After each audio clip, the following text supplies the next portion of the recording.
L'économie chinoise fait couler beaucoup d'encre, mais les informations qui nous parviennent sont souvent contradictoires. Allez, on se penche aujourd'hui sur cette situation complexe pour essayer de comprendre ce qu'elle implique vraiment pour le reste du monde.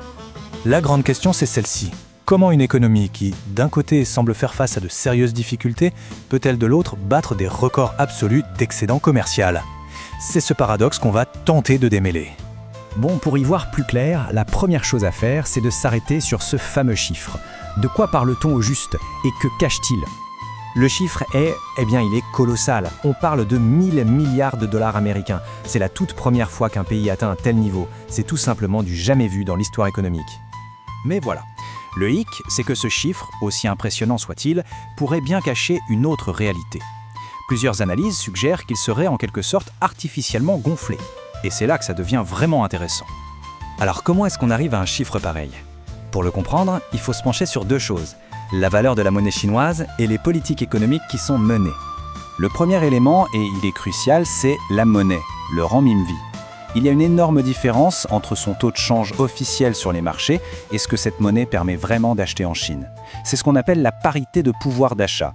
Et d'après certaines analyses, le renminbi serait sous-évalué de, tenez-vous bien, jusqu'à 50%.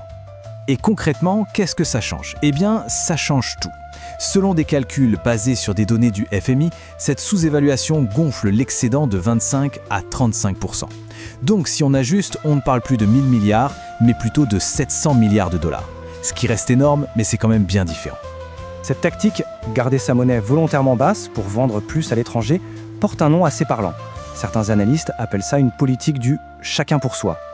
L'idée, en gros, c'est de transférer ses propres difficultés économiques chez ses partenaires commerciaux. Et là, ça devra nous rappeler quelque chose. Ça ressemble étrangement à ce qui s'est passé dans les années 1930. À l'époque, tous les pays se sont mis à dévaluer leur monnaie les uns après les autres. Résultat, ça n'a fait qu'aggraver la Grande Dépression et le commerce mondial s'est effondré. Mais les conséquences ne sont pas seulement à l'extérieur. À l'intérieur même de la Chine, cette focalisation extrême sur l'exportation pose un autre problème. C'est une sorte de version moderne de ce que les économistes appellent le syndrome hollandais. En clair, un secteur de l'économie, ici l'industrie, devient tellement dominant qu'il finit par étouffer tous les autres. Et les chiffres sont vraiment parlants. Plus de 85% de cet excédent gigantesque vient d'un seul et même secteur, le secteur manufacturier. Ça crée une dépendance énorme.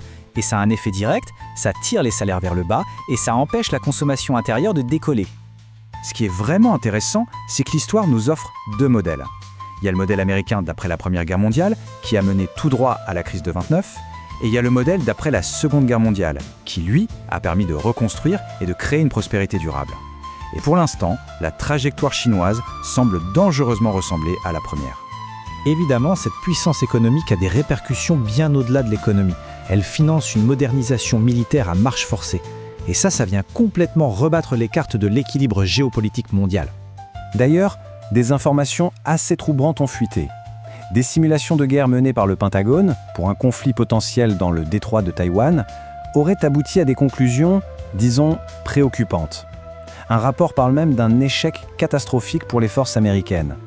Et attention, on ne parle pas de scénario futuriste. Le rapport mentionne des capacités bien réelles, déjà produites en grand nombre. On parle d'un arsenal impressionnant de missiles hypersoniques, de sous-marins ultra silencieux, des technologies contre lesquelles les systèmes de défense actuels seraient, d'après ces mêmes sources, impuissants. Avec cette nouvelle donne militaire, toute la géopolitique de la région est transformée. La question de Taïwan n'est plus un simple face-à-face. Une analyse décrit la situation comme un jeu complexe, une sorte de partie de poker à 4 joueurs où les enjeux sont immenses. Et c'est là que ça se complique, parce que chacun de ces 4 joueurs a un objectif totalement différent des autres. Leurs intérêts ne s'alignent pas du tout et ça crée une dynamique extrêmement instable, voire explosive. Face à tout ça, les vieilles certitudes volent en éclats. Ces nouvelles réalités forcent à repenser complètement les alliances et les stratégies de politique étrangère. Certains analystes évoquent même un virage stratégique majeur pour les États-Unis. On passerait d'une logique de compétition idéologique à une diplomatie beaucoup plus pragmatique, dite transactionnelle. En clair, les alliances ne reposeraient plus sur des valeurs partagées, mais sur un calcul pur et simple de ce que ça rapporte et de ce que ça coûte. Et si on pousse cette logique jusqu'au bout, on arrive à une hypothèse assez radicale.